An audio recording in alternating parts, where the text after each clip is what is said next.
चुनौतियां लाख थी मगर हिम्मत नहीं हारी, दुनिया को कदमों में झुकाया। कहानी उस यूपीएससी टॉपर की जिन्होंने सबसे अलग इतिहास बनाया। क्या सच में हालात इंसान के सपनों को रोक सकते हैं या फिर मजबूत इरादे हर मुश्किल को छोटा कर देते हैं? आज की कहानी ऐसे ही एक शख्सियत की है जिन्होंने तमाम चुनौतियों के बावजूद इतिहास रच दिया। अंतर्राष्ट्रीय महिला दिवस पर खास बातचीत में हमारे साथ हैं 2015 बैच की यूपीएससी टॉपर ईरा सिंघल। ईरा सिंघल आज लाखों युवाओं खासकर लड़कियों के लिए प्रेरणा बन चुकी हैं। शिक्षा मंत्रालय में डिप्टी सेक्रेटरी के पद पर काम करते हुए उन्होंने दिखाया मेहनत और आत्मविश्वास से कोई भी सपना पूरा किया जा सकता है। चौथे प्रयास में यूपीएससी टॉप करने वाली ईरा ने करियर, आत्मनिर्भरता, शादी और रिश्तों पर हमारे संवाददाता अभिषेक पांडे से खुलकर बातचीत की। नमस्कार, स्वागत है आपका नाउ उत्तर प्रदेश पे। आपके साथ मैं हूं अभिषेक पांडे। अंतर्राष्ट्रीय महिला दिवस, इंटरनेशनल वुमेन्स डे आज बेहद खास मौका है और आज हमारे जो मेहमान हैं वो भी बेहद खास हैं। इनका तारुफ कराने की जरूरत नहीं, पूरा देश इनको जानता पहचानता है। जी हाँ, हम बात कर रहे हैं साल 2015 बैच की आईएएस टॉपर ईरा सिंघल जी की। ईरा जी, बहुत बहुत धन्यवाद, आप नाउ उत्तर प्रदेश से जुड़ी, हमारे दर्शकों से जुड़ी।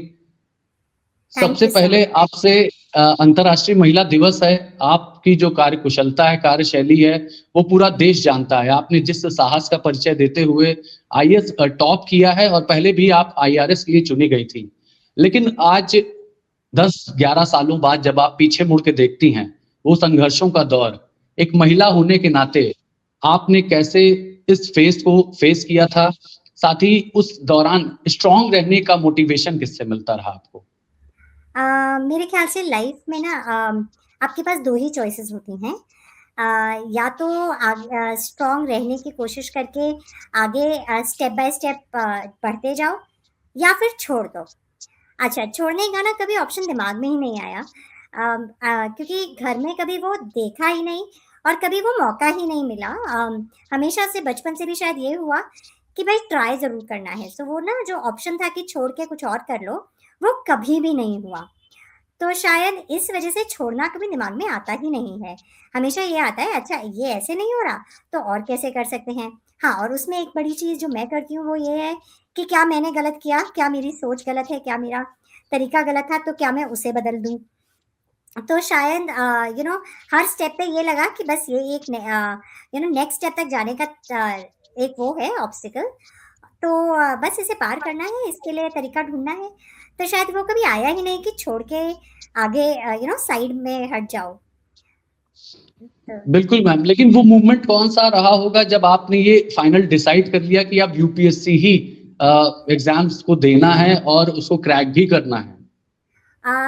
ये मैं कॉर्पोरेट में थी, तो ऐसा नहीं है कि एक मोमेंट या एक दिन में ये हुआ, बिकॉज जब आप कॉर्पोरेट करियर्स में होते हो तो इतने सडन डिसीजंस भी आपको लेने भी नहीं चाहिए। बट हाँ, मेरा हमेशा से थोड़ा सोशल सेक्टर पे इन्वॉल्व होने का मन था, जो कि मैं देख पा रही थी कि मैं कॉर्पोरेट में कभी भी हो नहीं पाऊंगी। I really like my corporate job, मुझे बहुत मज़ा आ रहा था, मुझे बहुत नया नया कुछ करने को मिल रहा था, तो बहुत इंटरेस्टिंग जॉब था मेरा।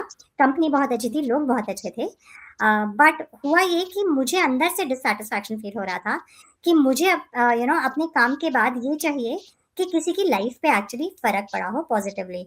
somebody can say कि तुमने इतनी मेहनत करी और देखो इतने लोगों का भला हुआ। तो मुझे वो चाहिए अपने काम से, एंड मैं 20-20 घंटे काम कर रही थी पर मुझे वो चीज़ मिल नहीं रही थी।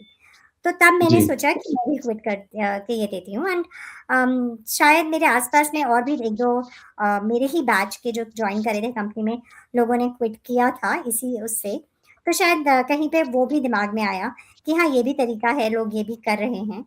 एंड ये बचपन में भी मैंने सोचा था, तो मैं भी यूपी से ही हूँ ओरिजिनली, तो शायद वहाँ से दिमाग में आया। तो ऐसा नहीं है कि एक मोमेंट था, it was a series of moments over 2-3-4 months.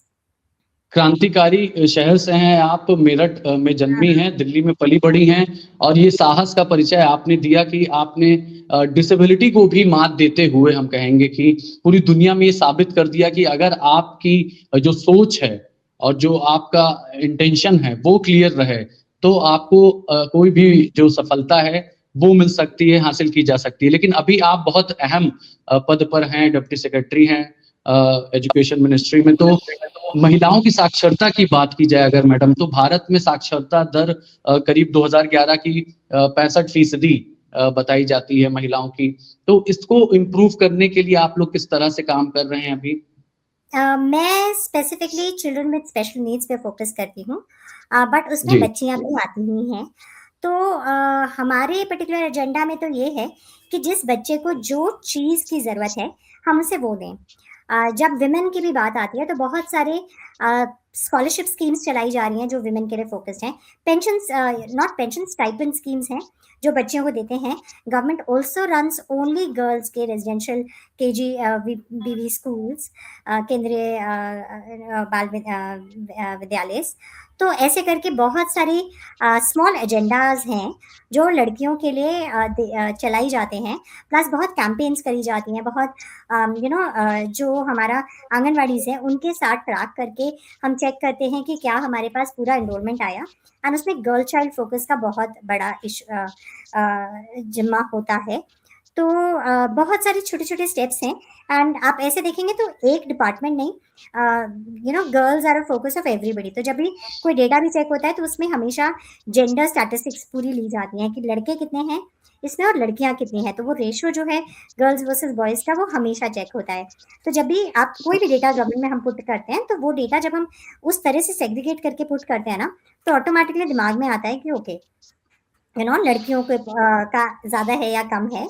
तो इस पे काफ़ी काम हो रहा है एंड काफ़ी सिंगल फोकस नहीं, मल्टीपल लेवल्स पे इस पे फोकस किया जा रहा है। सो ट्राइबल गर्ल्स के लिए स्कूल्स हैं, गर्ल्स विद स्पेशल नीड्स के लिए हम स्टाइपेंड देते हैं। Girls from each category, there something called intersectionality, जिसको बहुत फोकस किया जाता है कि अगर वो लड़की ही नहीं, वो लड़की ऑफ अ ट्राइबल बैकग्राउंड है तो उसके लिए अलग पूरा सिस्टम बना हुआ है। एक लड़की जो चाइल्ड विद स्पेशल नीड्स है उसके लिए अलग पूरा सिस्टम है। सो इस तरह से ना बहुत अलग अलग इंटरसेक्शनैलिटीज को भी डाल के फोकस किया जाता है। सो एंड उसके अलावा not just government of India, state governments भी अपने अपने लेवल पे बहुत प्रोग्राम्स रन करती हैं जिनसे जी मैम। एनरोलमेंट्स मॉनिटर हो। So girl child is a big focus across the country in education sector. बिल्कुल, गर्ल्स चाइल्ड बहुत इम्पोर्टेंट है, लेकिन आपने सेक्स रेशियो की भी बात की। बेटी बचाओ बेटी पढ़ाओ अभियान भी मैंने पूरा कवर किया था। महिला बाल विकास मंत्रालय को भी मैं देखा करता था, उस दौरान मेनका गांधी मिनिस्टर थी, काफी काम हुआ। लेकिन ऐसी भी चर्चाएं रहती हैं कि इस तरह की जो स्कीम है वो ग्राउंड लेवल पे जब पहुंचती हैं तो उस तरह से इम्प्लीमेंटेशन की उसमें दिक्कतें आती हैं। आप अपने कार्यकाल के दौरान क्या इस तरह की दिक्कतों को देखा है आपने कि ग्राउंड लेवल तक अंतिम पंक्ति में जो महिला खड़ी है, बच्ची खड़ी है, उस तक योजना का लाभ पहुंचे? ये इंश्योर किया मैम आपने? मेरे टाइम पे तो मैंने जितना जो मेरा वो था उसमें तो मैंने किया। बाय चांस ये स्कीम कभी भी मेरे उसमें नहीं आई परव्यू में, जब मैं डीएम थी जी, बस थोड़ा उस पीरियड के लिए। बट उसमें हम लोग मेरा फोकस तो स्पेसिफिकली यही था कि गर्ल्स के लिए अगर हम स्पेशल प्रोग्राम्स चला पाएँ, इन द सेंस उन्हें कोई स्पेशल ट्रेनिंग्स चाहिए, सेल्फ डिफेंस प्रोग्राम्स चाहिए, उस तरह से जनरली इसमें बहुत फ्रीडम होता है स्कीम में कि ग्राउंड लेवल पे लोग कर पाएँ। सो मैं किसी और के काम पे कमेंट नहीं कर पाऊँगी, मैं तो सिर्फ अपना ही बता सकती हूँ। तो वी डिड जी। Focus on other kind of initiatives for girls. हमने थोड़ा स्किलिंग पे ज़्यादा फोकस किया बिकॉज़ हमें वो दिक्कत नहीं दिखी कि गर्ल्स स्कूल में नहीं आ रही हैं, तो वो दिक्कत हमें नहीं दिखी, तो हमने हुँ। उस पे ज़्यादा फोकस किया। ठीक है मैम। मैम हमारा देश जो रहा है वो सती सावित्री का रहा है, अनसुईया का रहा है, माँ सीता का रहा है, तो चंडी का भी ये देश कहा जाता है। ऐसे में आज की जो लड़कियां हैं, महिलाएं हैं, हम देख रहे हैं जेन ज़ी जनरेशन है, वो क्रिएटर हैं, यूट्यूब पे तमाम वीडियोज़, इंस्टाग्राम पे डालते रहते हैं। उनका क्या फ़ोकस आपको लगता है कि जो करियर का है वो अब पर्सपेक्टिव भी पूरा बदलता जा रहा है? क्या अब जो परंपरागत एजुकेशन हुआ करती थी उससे हट करके कोई साइड बाय साइड करियर की तलाश में भी देश की महिलाएं हैं? आप क्या उनको सजेशन देना चाहेंगे? क्योंकि करियर जो है वो बहुत लॉन्ग पर्सपेक्टिव में देखना चाहिए। जी, yes, yes, yes. That is where the problem is. अगर आपने अपना करियर किसी ऐसी चीज़ पे बनाया है जिसका शॉर्ट टर्म ही सिर्फ वो है। फॉर एग्जांपल आपकी लाइफ में आपने ये करियर बनाया कि मैं बहुत सुंदर हूँ और इस बात पे आपका करियर है, तो वो फिर छोटा लाइफ स्पैन हो गया ना। तो जी, अगर आपका करियर इस बात पे है कि आप बहुत कोई इंटेलेक्चुअल बात बता रहे हैं, आप अगर ये कोई स्किल आपका है वो सिखा रहे हैं, आप कोई कोई भी चीज़ जिसमें आप अच्छे हैं, अपने टैलेंट को आप अगर आगे बढ़ा रहे हैं तो उसका होगा, बिकॉज़ वो तो आप पूरी ज़िंदगी कर सकते हैं ना, वो आपकी शक्ल पे डिपेंडेंट नहीं होगा। और आप आज इस जी। प्लेटफ़ॉर्म से सिखा रहे हैं, कहीं आप कल आप किसी और प्लेटफ़ॉर्म से सिखाएँगे। मान लो बहुत सारे मीडिया चैनल्स हैं, जो बच्चे न्यूज़ रिपोर्टर्स बने हैं या जो भी है वो सोशल मीडिया के थ्रू कर रहे हैं। वो भी ऐसी बात कर रहे हैं जो वो कब पूरी ज़िंदगी कर सकते हैं अलग-अलग प्लेटफ़ॉर्म्स पे। तो वो um, carriers obviously make sense. But अगर आप अपनी शक्ल-सूरत पे करियर बना रहे हो, तो you must remember that's fleeting, वो नहीं हुँ। चलेगा, राइट? एंड तो वो हुँ, बहुत प्लेटफ़ॉर्म फ़ोकस्ड हो गया, वो टैलेंट फ़ोकस्ड नहीं हुआ। हुँ। बिल्कुल, बिल्कुल। वो स्किल अगर आप डेवलप करके कोई करियर बनाते हैं, तो वो लॉन्ग पर्सपेक्टिव में यस, वो अच्छा कहा जा सकता है, वो लॉन्ग लास्टिंग भी कहा जा सकता है कि आगे करियर में कोई दिक्कतों का सामना नहीं करना पड़ेगा। लेकिन आप तो आइडल हैं मैम, आइकन हैं, देश पूरा आपको देखता है, जानता है, नारी शक्ति का भी आप प्रतीक हैं। जो यूपीएससी के स्टूडेंट्स हैं, खास तौर पर महिलाएँ, लड़कियाँ, हमने देखा कि हुँ, लास्ट ईयर भी शक्ति दुबे आईएएस टॉप की थी महिला हुँ, हुँ। सशक्तिकरण की बात हम लोग करते रहते हैं। महिलाओं को आप क्या कहेंगी? क्योंकि यूपीएससी की तैयारी करना एक बहुत ही कहा जाता है टफ है, सबसे कठिन एग्ज़ाम में है, तो यूपीएससी की तैयारी वो किस तरह से करें? अ, मेरे ख़्याल से लड़कियाँ ज़्यादा सिंसियर होती हैं जब वो तैयारी करती हैं, बट उनके साथ दूसरी दिक्कत होती है। वो शायद कई बार वो सपोर्ट ही नहीं पा पाती, जिससे वो तैयारी कर पाएँ। क्योंकि ना फैमिली का सपोर्ट इस पूरी जर्नी में बहुत इम्पोर्टेंट हो जाता है। अगर आपको ना घर वालों की तरफ से एक सुकून मिले, एक एनकरेजमेंट मिले, इसमें सबसे बड़ी दिक्कत यही होती है कि अपने आप को अकेले रह के मोटिवेट कर पाना, राइट? तो उसमें अगर जी, आपके घर वाले एटलीस्ट साइलेंटली आपके साथ खड़े हैं ना, तो बहुत मनोशक्ति मिलती है और आप उसके बाद उस कॉन्फिडेंस से बहुत आगे बढ़ पाते हैं। तो मेरे ख्याल से सबसे बड़ी जो दिक्कत आती है वो ये आती है।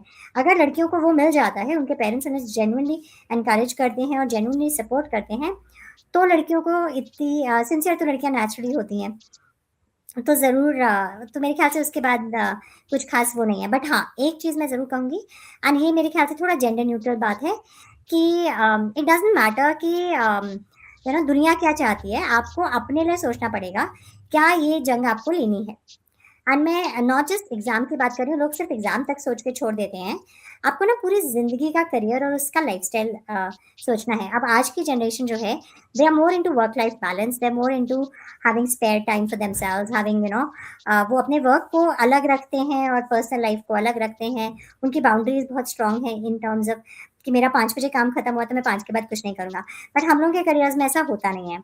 हमारे um, carriers are there service, right? So service में आप चूज़ नहीं हुँ, करते कि आपका सर्विंग का टाइम क्या होगा। तो जी, उस बिल्कुल। वजह से हाँ, तो शायद वहाँ पे ये डिसीजंस ज़रूर लेने पड़ेंगे कि आपके लिए क्या आप अपने करियर को, अपनी जॉब को या अपनी सर्विस को इतनी बड़ी प्रायोरिटी बना सकते हो। I think that's where our generation differs the most with this generation, क्योंकि हम लोगों के लिए वो बाउंड्री इतनी नहीं है। And in some ways this is a good idea, क्योंकि the mental health crisis and the stress से रिलेटेड डिजीज़ेज़ जो होती हैं, वो सब वो बाउंड्री ना होने से होती हैं। बट देन आप अगर इस करियर में आ रहे हैं, तो वो बाउंड्री आप रख भी नहीं सकते, बिकॉज़ आप यहाँ पे अपने लिए नहीं, दूसरों के लिए काम करने आ रहे हैं। बिल्कुल, बिल्कुल मैम सर्विस है ये पब्लिक सेक्टर पब्लिक की आप सर्विस करने के लिए आ रहे हैं तो निश्चित रूप से समय जो है वो भी पब्लिक का ही है। मैम आज की जो महिलाएँ हैं हम देख रहे हैं कि फाइटर प्लेन उड़ा रही हैं, स्पेस में जा रही हैं और तमाम बड़े-बड़े अचीवमेंट उनकी झोली में आ रहे हैं। लेकिन आज भी हम देखते हैं जो ग्रामीण महिलाएँ हैं, उनका जीवन कैसे उत्थान की तरफ आगे बढ़ सकता है? क्या उनको उनकी भी स्किल डेवलप करने की कोशिश की जा रही सरकार की तरफ से बिल्कुल, या जो बिल्कुल। कृषि पर आधारित महिलाएँ हैं, उनका जीवन कैसे बेहतर बनाया जा सकता है? मैं सारी स्कीमों की बात तो नहीं कर पाऊँगी, बट मैं एक चीज़ बोलूँगी कि सरकार कभी बदल नहीं पाएगी लोगों को खुद से बदलना पड़ेगा। जब घर-घर में ये सोच जाएगी ना, एंड जब हम एक लार्जर पर्सपेक्टिव में दुनिया को देखने लगेंगे, तब जी, जाके वो चीज़ आ पाएगी। हमें ना थोड़ा-सा अपने से बाहर निकल के, अपनी इनसिक्योरिटी से बाहर निकल के देखिए, एक बात बताइए, आप क्यों लड़कियों को दबा रहे हैं? आप इसलिए दबा रहे हैं कि आपको इनसिक्योरिटी है कि ये आगे बढ़ गई तो ये मेरी बात नहीं सुनेगी, राइट? एंड आपको पता नहीं, वो आपकी बात नहीं सुनेगी तो आपकी लाइफ कैसे होगी, तो आप इनसिक्योर हो जाते हैं और इस वजह से आप उसे आगे नहीं बढ़ने दे रहे। अब यही बात को नहीं, अगर आप कौन इनसिक्योर हो जाता है मैम? कौन इनसिक्योर हो जाता है? एक पिता तो कभी नहीं चाहेगा कि उसकी बेटी को ऐसा नहीं, आगे ऐसा नहीं, बढ़ने से रोका जाए। जी। ऐसा नहीं, ऐसा नहीं है। भर के ओके। वो आते हैं, भर के मेरे को मैसेजेस आते हैं लड़कियों के कि मेरी फैमिली ये नहीं करने दे रही, मेरी फैमिली वो नहीं करने दे रही। हम्म। बहुत बहुत आते हैं। मतलब हम सोच भी नहीं सकते। और आप तो ये अगर रूरल अखबार, एरिया से आते हैं मैम ज्यादा, या फिर अर्बन एरिया से? हम कहाँ के, शहर है, गाँव कहाँ से? ज्यादातर small towns and rural area. देखिए रूरल लड़की के पास तो इंटरनेट भी नहीं है कि वो मुझे मैसेज भी कर पाए, है जी। ना? तो उतना उसे शायद इतना पता भी नहीं होगा कि किससे बात करो, किससे पूछो। तो जनरली हम्म। स्मॉल टाउन्स के ही होते हैं, नॉट बड़े सिटीज, स्मॉल टाउन्स में। तो अभी भी जहाँ मोस्टली इंडिया रहता है वहाँ पे सोच अभी भी बदली नहीं है लड़की के लिए। तो that is where hmm. I am coming from, कि लड़कियों को अभी भी वो मौका नहीं दिया जा रहा। लड़कियों को अभी भी हम्म। ना दिमाग में हम सोच नहीं पा रहे हैं कि हम ना छोटे छोटे सेगमेंट्स में अपने आप को डाल के, और जितना हमारा है उतना ही सोचते हैं। Same thing with hmm. You know us having choices with other things. तो वहाँ पे ये प्रॉब्लम्स हमें वो करनी पड़ेंगी। जी मैम, एक एक जो सोशल मीडिया में लोग बातें करते हैं, ऐसी चर्चाएं भी हमने सुनी थी, व्हाट्सएप यूनिवर्सिटी का ज्ञान जिसको कहा जाता है। लोग कहते हैं मैम कि अगर महिला शक्तिशाली हो जाएगी, एम्पावर हो जाएगी, कोई बड़ी अधिकारी बन जाएगी, तो हमने कभी नहीं देखा है कि वो अपने से कम ओहदे के व्यक्ति से शादी करे या जीवन निर्वाह करे। इस तरह की बातें हम लोग अक्सर सुनते रहते हैं, कटाक्ष के तौर पर महिलाओं को निशाना बनाया जाता है। इस बात में अच्छा, क्या है, तो इसके पीछे? आप बताइए कि ऐसे अगर लड़की लव मैरिज कर लेती है तो दिक्कत है। लव मैरिज में हम क्या बोलते हैं, अरे नीचे का लड़का ले आई, है ना? हम्म। यही होता है ना, क्यों माँ बाप मना करते हैं, दूसरे कास्ट का ले आई या नीचे का ले आई, है ना? जी। अब अरेंज मैरिज करवाता कौन है? फैमिली कराती है। तो फिर लड़की पे ब्लेम क्यों आ रहा है? उसके घर वाले सोच रहे हैं ना कि हमें और ऊपर का लड़का चाहिए, तो ये क्या बात हुई? जी। ये तो आपकी सोच है ना कि हमें ऊपर का लड़का लेना है, इसलिए हम अपनी लड़की को आगे नहीं बढ़ने देंगे, क्यों? क्योंकि वो है, मतलब ये क्या बात है? अपना बच्चा आगे ना बढ़े, दूसरे का बच्चा आगे बढ़े। सोचिए कैसी हम्म। सोच रही है कि मेरा बच्चा ना कुछ बने, दूसरे का बच्चा मैम बन जी, जाए। मैम जो युवा लड़कियां हैं वो आपको बहुत ध्यान से सुन रही हैं इस समय। मैम ये बताइए, आजकल माँ बाप जो परवरिश देते हैं, बच्चों को पाल पोस के बड़ा करते हैं, पढ़ाते लिखाते हैं, एक ऐसा वक्त आता है, आपने लव मैरिज का जिक्र किया, तो आज की लड़कियां जो हैं वो आपको बहुत ध्यान से सुन रही हैं, समझ रही, उनको आप टिप्स दीजिए कि लाइफ सिर्फ एक लड़के के लिए बर्बाद कर देना क्या उचित होगा? क्योंकि सुसाइड के केस भी आते हैं, माँ बाप को लोग भूल जाते हैं, पढ़ने भेजते हैं माँ बाप और वो भूल यस। जाती हैं लड़कियां, तो उनको आप क्या संदेश देना चाहेंगे? मैं दो चीजें बोलूंगी। आपको अपनी लाइफ को उस दिन अपनी चॉइसेस पे जीने का हक है जिस दिन आप खुद को कमा खा रही हैं। जिस दिन तक आप डिपेंडेंट हैं उस दिन तक आपको कोई राइट नहीं है कि आप जिस पे डिपेंडेंट हैं उसकी उसकी चाहत से आगे बढ़े। तो आपके हम्म। पेरेंट्स अगर आपको सपोर्ट कर रहे हैं financially, educationally, in what ever वे, तब आपको उस टाइम पे आपके पास कोई राइट नहीं है कि आप फिर ये कहें कि मैं अब अपनी चॉइसेस से जीऊंगी। नहीं, हम्म। अगर आप अपनी चॉइसेस से जिएंगी तो अपने पैसे कमाइए, और जिस दिन आप कमाने लगती हैं उस दिन आपके ऊपर किसी का वो नहीं है कि आप फिर उनकी चॉइसेस से जिए। जिस दिन आप अपने आप, इसी से कनेक्टिंग क्वेश्चन है, लिविंग रिलेशनशिप को भी जनजी जनरेशन बहुत ज्यादा फॉलो कर रहे हैं, ऐसे में आप क्या सुझाव देना चाहेंगी लड़के लड़कियों को? I am not a very live in relationship person, because मुझे ऐसे लगता है कि कई बार क्या होता है ना, अगर आप किसी के साथ बहुत लंबा ऐसे ही जी लेते हैं तो शायद वो एक लॉन्ग टर्म परमानेंसी की सोच खत्म हो जाती है। बहुत रेयर ऐसा होता है कि आप 3 4 5 साल से लिव इन में हैं और तब कोई शादी करता है। ऐसा होता कम है, क्योंकि तब तक ना आपको एक या तो इतने यूज टू हो जाते हैं आपकी बिना शादी के भी सब ठीक है, तो वो हो जाता है। एंड ऐसे एनवायरनमेंट में ना, so I tell you why is marriage is important ना, मैं उस पर आऊंगी। बट मेरा ये मानना है, एंड क्या होता है जब आप इतने लंबे लिविंग्स में रह रहे हैं तो फिर आपके लिए उसी इंसान की ना इतनी कमियां दिख जाती हैं, इतने झगड़े हो जाते हैं कि, या फिर आप इतना ज्यादा साथ रह चुके होते हैं कि बिना एक परमानेंट कमिटमेंट के आप बोर हो जाते हैं। तो ये दोनों चीजें आ जाती हैं, which is where the whole problem is. And now why is marriage something I feel is important. अगर आपको कभी बच्चे नहीं करने तो कोई बात नहीं, फिर तो कोई फर्क नहीं पड़ता। बट अगर आपको किसी भी पॉइंट पे बच्चे करने हैं, बच्चों के लिए एक stable family unit is huge, in terms of their mental development, in terms of their psychological development, in terms of their academic development. बच्चे को जब घर में ना एक स्टेबिलिटी मिलती है तभी वो अपने आप को ग्राउंड करके और चीजें डेवलप कर पाता है। तो जो बच्चे हैं ना उनके लिए पेरेंट्स का ऐसे बॉन्ड में होना जहाँ पे वो इतनी आसानी से भाग ना पाए, क्योंकि अगर आप लिव इन में हैं, आपका कोई लीगल बॉन्ड नहीं है तो आप एक दिन में भाग सकते हैं ना, और फिर आपको वापस खींचने का भी कुछ नहीं है, राइट। बट मैरिज जी। जो है वो आपको वापस लाती है। आप मैरिज के बॉन्ड को ना इतनी आसानी से तोड़ नहीं पाते। That is why we have the legal processes behind it, क्योंकि ये बच्चों के लिए जरूरी है। तो अगर आपको बच्चे करने हैं ना, उनकी जी। मेंटल हेल्थ के लिए, उनकी एक्चुअल ग्रोथ के लिए जरूरी है कि पेरेंट्स एक एक्चुअल बॉन्ड में हो जहाँ पे they have a responsibility towards each other, they have a legal, बिल्कुल। financial, ethical responsibility towards each other. So मैं ये नहीं कह रही कि आप शादी करिए ही करिए, बट अगर आपको बच्चे करने हैं तो शादी करिए, क्योंकि बच्चे के बिल्कुल। लिए and you have no right to bring someone into safe the world. Safe environment जरूरी है बच्चे के लिए, प्रोटेक्टिव एनवायरनमेंट जरूरी है। मैम आखिरी सवाल आपसे पूछेंगे, ये बताइए आजकल की जो महिलाएं हैं, हम देखते हैं कि आप मैरिज की बात करिए, शादी हो गई, शादी के बाद भी हम देखते हैं कि पहले से भी होता है लेकिन अब बहुत खुल करके देखने को मिल रहा है समाज में कि शादी के बाद भी महिलाएं जो हैं, पत्नियां जो हैं, वो रिश्ते बना रही, न सिर्फ रिश्ते बना रही, जिन्होंने कभी अपराध भी नहीं किया वो अपराध Yes. भी कर ले रही है, साजिश रच ले रही है अपने पति को। नीले ड्रम जैसी घटनाएं हम देखते हैं। तो आज के समाज में ऐसी भी नारी का चेहरा सामने आ रहा है, उन नारियों के लिए आप क्या कहना चाहेंगे, क्योंकि आप मैं परिवार की नारियों बात को कर नहीं रही, कहना बच्चों की चाहूंगी, बात कर रही। मैं एक आपको पॉइंट बोलूंगी। आपने जो बोला उस बात में, अकेली औरत नहीं है वहां पे, एक आदमी है हमेशा हर बार जो ड्रम में उसको डालने में साथ दे रहा जी। है ना। जी। देयर आर जी। मेन ना, तो जी। आदमियों की जिम्मेदारी क्यों नहीं है कि शादीशुदा औरतों की पीछे क्यों जा रहे हो? हम्म। शादीशुदा औरतों के पीछे क्यों जा रहे हो?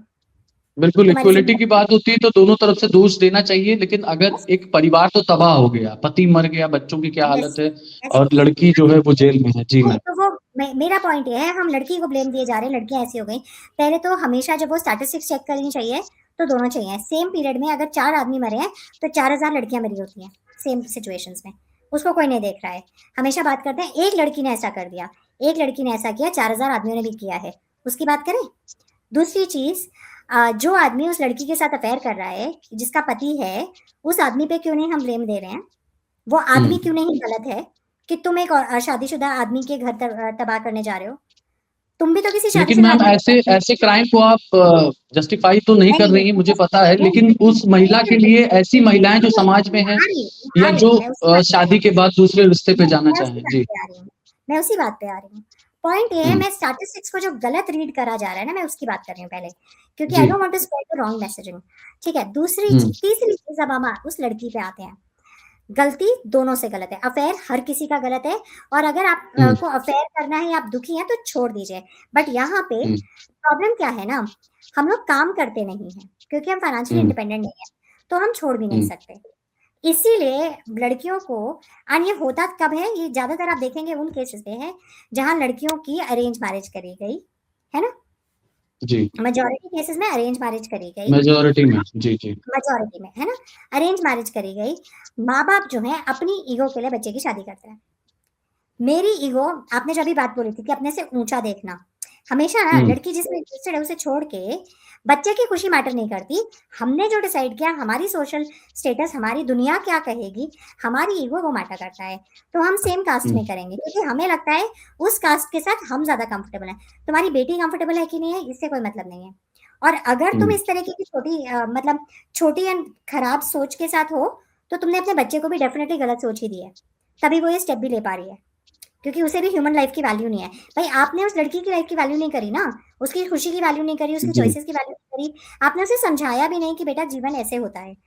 तो फिर आप समझिए ना, जब आपने उसे वैल्यू करना सिखाया ही नहीं, तो वो दूसरे के घर जाके उसके उसके अपने रिलेशनशिप, अपने हस्बैंड की भी वैल्यू नहीं कर रही है। आप बात समझिए, जाते जाते मैम एक छोटा सा सवाल बच्चियों के लिए है। बच्चियां आजकल हम देखते हैं गेम में बहुत ज्यादा बिजी हैं, मोबाइल के, वर्चुअल लाइफ उनकी ज्यादा हो गई है। अभी गाजियाबाद में 3 लड़कियों ने सुसाइड भी कर लिया था। तो स्क्रीन टाइम कम करने, जो छोटी बच्चियां हैं वो ऑनलाइन पढ़ाई भी करती हैं, तो उनको कोई छोटी सी टिप्स आप दें कि स्क्रीन टाइम ऑनलाइन कैसे आप पढ़ाई लेस कर के सकते लिए, हैं। ऑनलाइन पढ़ाई के लिए कंप्यूटर चाहिए, फोन नहीं। जी। तो प्लीज कंप्यूटर दीजिए बच्चों को, एंड डेस्कटॉप कंप्यूटर हम्म। दीजिए, लैपटॉप भी नहीं दीजिए। डेस्कटॉप कंप्यूटर्स दीजिए बस, आपको और कोई डिवाइस देने की जरूरत नहीं है बच्चे को। Desktop computer is the best thing. आप ये सारे इविल्स जो हैं ये खत्म हो जाएंगे। जब एक डेस्कटॉप पे होता है तो स्क्रीन सबके सामने दिख रही होती है, आपको भी पता है बच्चा क्या कर रहा है, ठीक है। हेडफोन्स उसमें भी लग जाते हैं अगर उसको क्लास लेनी है एंड पीछे से नॉइज है, राइट। आपने भी लगाए हैं ना हेडफोन्स, तो आराम से होता है। क्यों जरूरत है कि हम बच्चे को फोन देंगे, टैबलेट देंगे या लैपटॉप देंगे? लैपटॉप तो चलो फिर भी, बट ये दोनों चीजें क्यों देनी जरूरी है? अरे डेस्कटॉप कंप्यूटर दो, क्या दिक्कत है? ये तो माँ बाप पे है ना कि आप गलत चॉइस कर रहे हैं। आप डेस्कटॉप कंप्यूटर दीजिए, उसकी स्क्रीन आपके सामने दिख रही है, क्या कर रहा है बच्चा आपको पता है पूरा दिन। क्यों मैम महिला को एक लाइन में अगर डिस्क्राइब करना हो बहुत टफ है, लेकिन अगर आपके नजरिए से एक लाइन में महिला क्या है? That energy that can change the world. The only problem is that for generations and generations we haven't let that energy bloom and flow. So women actually make this world run, right? जब हम fertility की बात करते हैं तो अगर लड़कियां नहीं होंगी तो artificial wombs आप ले आइए, बट उसके बाद ना एक जनरेशन में अर्थ खत्म हो जाएगा। तो women are the actual nurturing force of this earth. ये जो generations तक हम यहाँ पहुंचे हैं ये औरतों की वजह से ही पहुंचे हैं।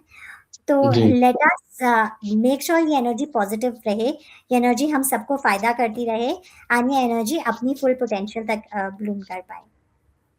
Thank you so much ma'am, आप हमारे साथ जुड़ी। आप नारी जननी है, नारी माँ भी है, नारी बहन भी है, नारी बेटी भी है। तो ऐसी नारी शक्ति को हम अंतर्राष्ट्रीय महिला दिवस पर प्रणाम करते हैं। जय हिंद, जय भारत, नमस्कार। देश और दुनिया की हर बड़ी, सटीक और भरोसेमंद खबर के लिए अभी विजिट करें हमारी वेबसाइट nowuttarpradesh.com और nownoida.com, क्योंकि यहाँ सिर्फ सुर्खियां नहीं पूरी जानकारी मिलेगी।